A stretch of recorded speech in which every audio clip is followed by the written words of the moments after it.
Je suis choquée. Vraiment, ça fait peut-être 30 minutes que je parle et que j'étais en train de parler, de pleurer, de passer par 46 000 émotions. Et en fait, je filmais pas. Voilà, c'est vraiment fou. Bref, bonjour. Je sais pas si j'ai des crottes de nez, tant pis. Hop là. Parce que... Allez, reste 2 secondes. Parce que je vais devoir me séparer d'elle. Oh. Je faisais un peu l'intro de cette vidéo parce que j'ai filmé un petit peu à gauche à droite, donc ça va être un peu dans le désordre.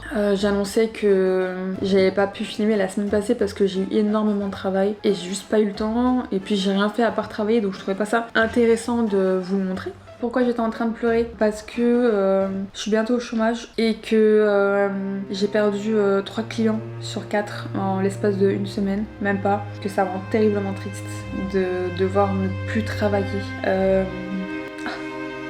Je rigole. Je pleure parce que, effectivement, je suis bientôt au chômage. Il me reste un client sur 4. Voilà, j'en ai perdu 3. Je vous explique plus tard dans la vidéo parce que j'ai filmé plein de trucs, comme je vous ai dit. C'est un peu dans le désordre, je sais pas qu'est-ce qui va passer en premier, etc.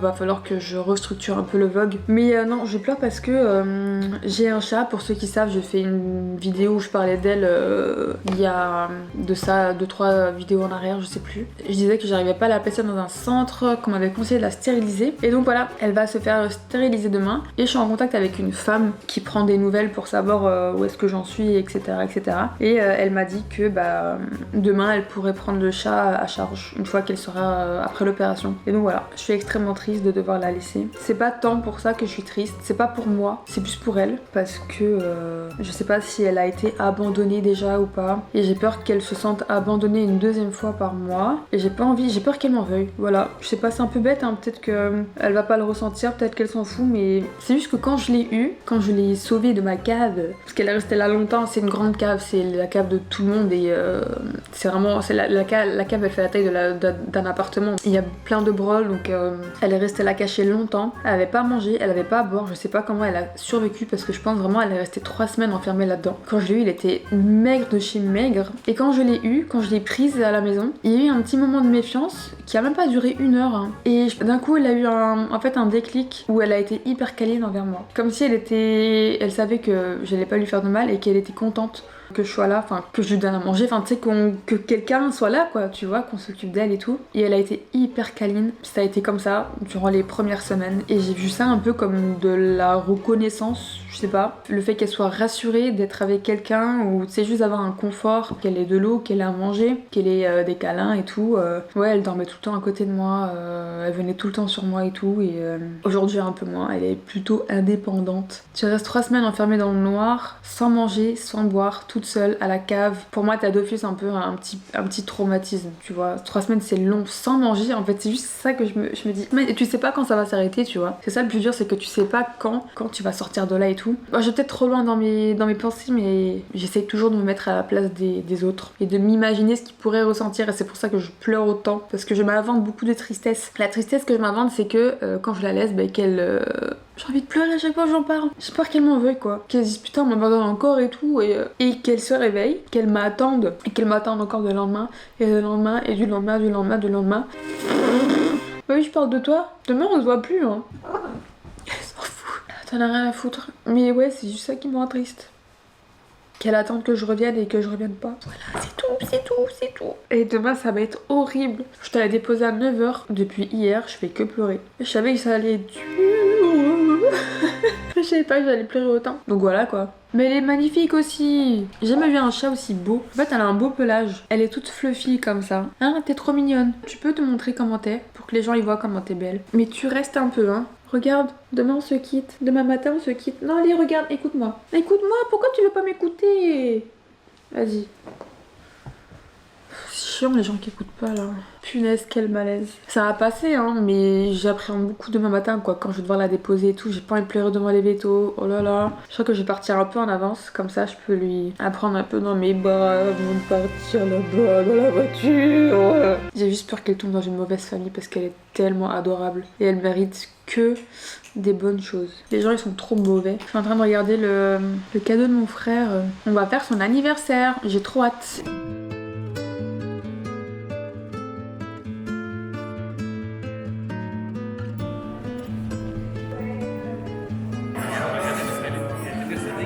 Ça coûte quoi?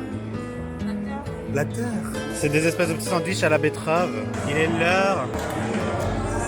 C'est pas mauvais, mais... C'est pas mauvais. Moi j'aime pas la betterave. Et là j'aime pas mal, donc ça veut dire que c'est pas mauvais.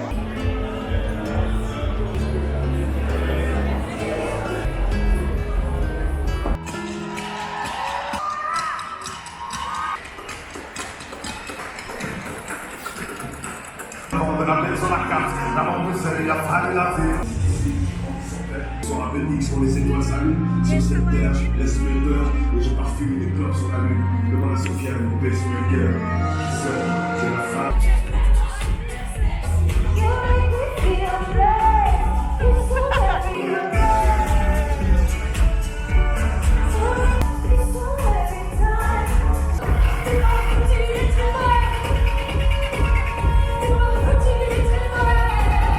Je reviens d'un EHPAD, c'est spécial, hein. Un EHPAD, c'est ça? Là où il y a les vues, là. J'ai eu l'impression d'être dans une autre dimension. L'ambiance, elle était trop spéciale. Tu traverses les couloirs et toutes les chambres sont ouvertes, du coup tu vois un peu la vie des gens, quoi. Et tu vois les vieux qui sont tellement inactifs, ils sont assis comme ça, ils regardent juste par la fenêtre. Il y en a un qui se déplace avec sa valise et il demande, il avait un chapeau, il était en chemise à carreaux comme ça, avec un chapeau en fourrure et il demandait c'est où la chambre 303. Et le gars lui dit que c'est juste là à côté, tu vois, il y avait le sous-directeur qui nous faisait visiter et tout. C'est le premier que je visite pour ma grand-mère.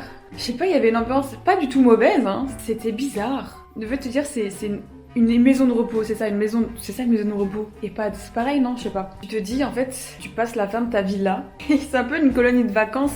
Mais il y avait une bonne ambiance, le gars était super gentil. Après, on a vu la directrice qui était aussi super gentille. Les chambres, elles sont cool. Le resto, c'est un resto, vraiment. Il y a une table, il y a des tables forcément, mais c'est décoré et tout, c'est vraiment comme un resto, mais un beau resto. Tu vois, dans les beaux restos, dans les hôtels et tout, c'est un peu comme ça. Et ouais, il y a des activités, il y a plein de trucs, il y a des menus de la cantine, puis enfin, je sais pas, c'était trop bizarre. En fait, c'est des choses auxquelles tu penses pas quand t'es jeune, et tu dis pas que ça existe, mais il y a des endroits, on a créé des endroits pour y placer les vieux.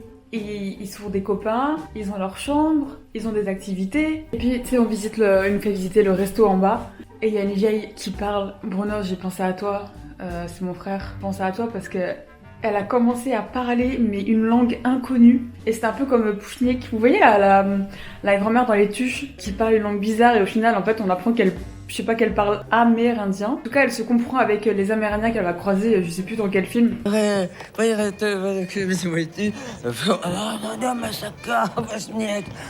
Et ça m'a fait penser à ça en fait. J'ai pas compris un seul mot de ce qu'elle racontait et c'était long. Du coup, pour un peu de contexte, ma grand-mère elle va pas bien. Et là, elle peut plus rester seule. Parce qu'elle fait que tomber. Là, elle est tombée, mais elle s'est fait un hématome de zinzin. C'est vraiment... Elle a une bosse ici, on dirait qu'elle a une corne qui pousse. C'est tout mauve là, autour de son œil. Son œil va bien, il est pas rouge ou quoi, mais vraiment tout autour là, ici. Ça descend même ici dans son cou. Et elle est tombée, mon père l'a retrouvée par terre face au sol. Et elle tombe de plus en plus. C'est la deuxième fois en même pas 5 jours qu'elle va aux urgences. Je trouve que c'est un truc auquel on nous prépare pas. C'est la vieillesse de nos proches. On ne dit pas à quel point c'est dur de voir son parent vieillir et le voir perdre un peu la tête aussi parce qu'il y a eu un jour, c'est vendredi, ma mère l'appelle tous les soirs à 20h. Et là, elle parlait un peu n'importe comment. Ça se voyait qu'il y avait quelque chose qui n'allait pas. Et du coup, ma mère a directement été chez elle et ma grand-mère se souvenait plus d'elle.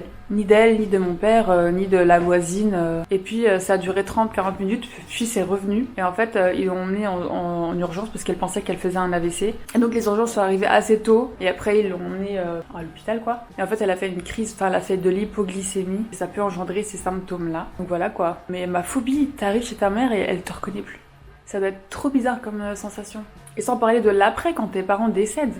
Tes parents ou ta grand-mère, ou peu importe, tu vois, mais quand c'est toi qui dois t'occuper de tout ça, des funérailles et tout. Choisir le cercueil, choisir l'endroit où elle va être enterrée, choisir les fleurs, choisir la musique, choisir faire les faire-part. Je sais pas si ça se dit pour les enterrements, mais faire les invitations, ça se fait. T'envoies des invitations pour un enterrement, je sais pas. Mais faire tout ça, ça doit être trop dur. Cette vidéo, ça sera, je pense, vraiment un petit vlog. On va papoter et voilà.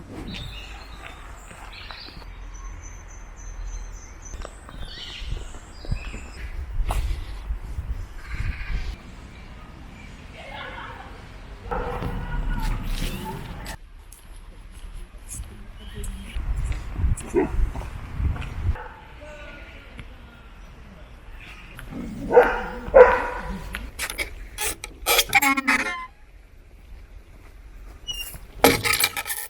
est le lendemain du jour où je dois rapporter le chat. Je suis stressée.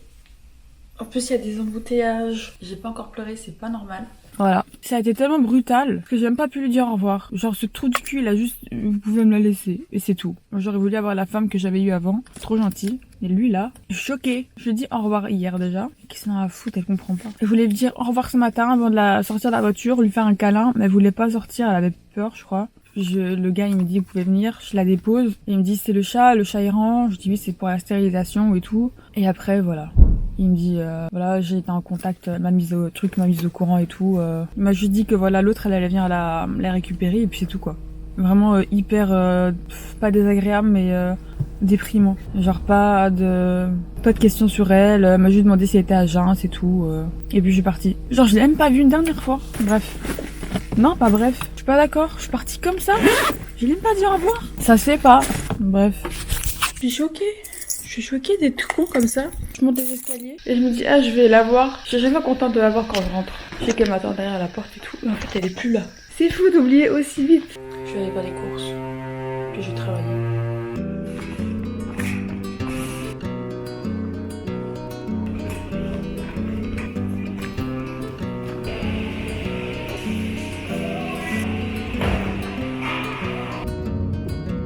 Attention, je passe. J'aime pas les gens qui forcent. Quand ils ont pas priorité et qui forcent. J'ai pas envie de laisser passer. Par contre, si t'as pas priorité mais que, vas-y, tu forces pas, t'as plus de chances que je te laisse passer. Mais les gens qui forcent, oh, j'ai envie de foutre en cul.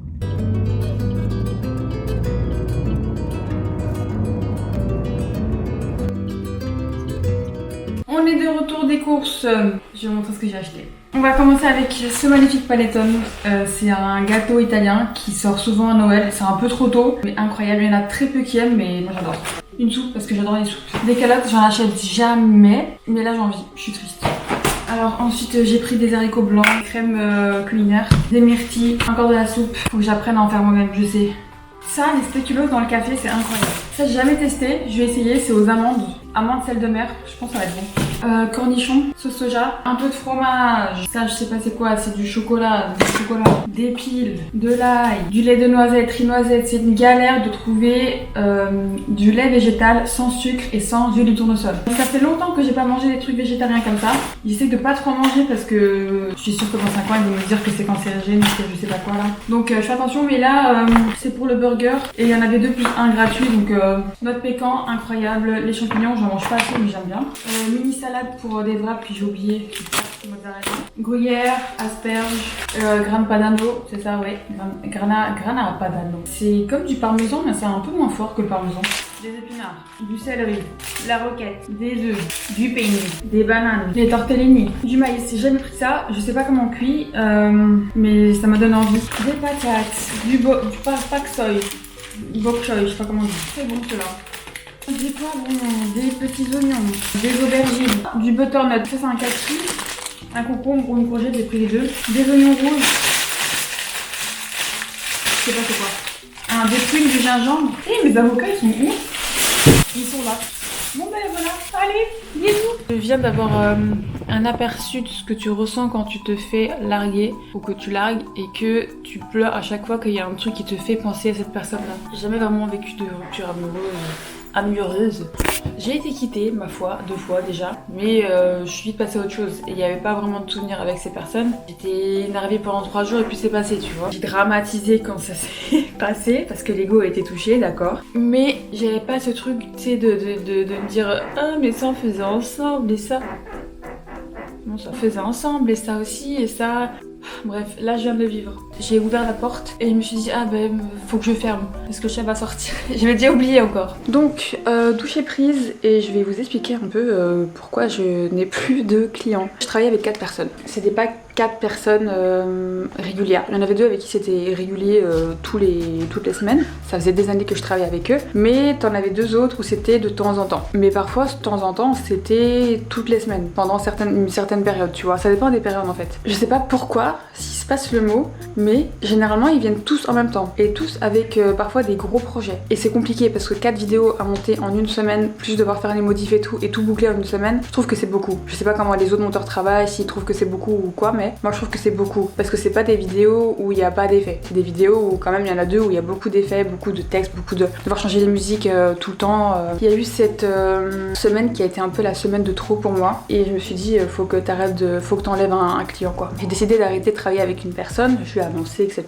Voilà, ça me fait un client en moins, il m'en reste 3. Je me dis ça va m'alléger le truc, j'étais contente. Sauf que dans la même semaine, le vendredi, il s'est passé un truc que j'ai pas apprécié. Je vais pas vous expliquer pourquoi parce que ça me regarde et que c'est professionnel, mais il y a un truc que j'ai pas apprécié avec des autres clients. C'était trop pour moi. Ça faisait déjà un moment que je pensais d'arrêter de travailler avec eux, mais c'était compliqué parce que en fait ces personnes-là sont ensemble. Moi je pouvais pas juste arrêter de travailler avec une seule personne parce que si j'en arrête avec une, je perds à l'autre. Donc je perds 2 clients et 2 gros clients parce que je travaille avec eux toutes les semaines. On n'a jamais loupé une seule vidéo ensemble, tu vois. Et du coup, oui, il y a eu ce truc-là vendredi et là je pouvais plus. Je me suis dit que en fait, il faut que je change en fait. Il faut que je trouve des clients qui me payent mieux et comme ça, je suis pas obligée d'avoir 4 clients dans la semaine. Je peux me limiter à 3 clients et même 2 en vrai. Je me dis même 2 si je suis correctement payée avec 2 clients. Je vais pas gagner certes 2000 € net, mais je vais gagner suffisamment pour pouvoir me nourrir, faire des dépenses personnelles et pouvoir mettre beaucoup de côté. Moi, c'est juste ça mon objectif. J'ai jamais aimé travailler, que ce soit dans les bureaux. En fait, le principe même de devoir quelque chose à quelqu'un, j'aime pas ça. Et du coup, le travail, c'est que tu dois des choses à quelqu'un et faut que la personne elle apprécie ton travail, etc.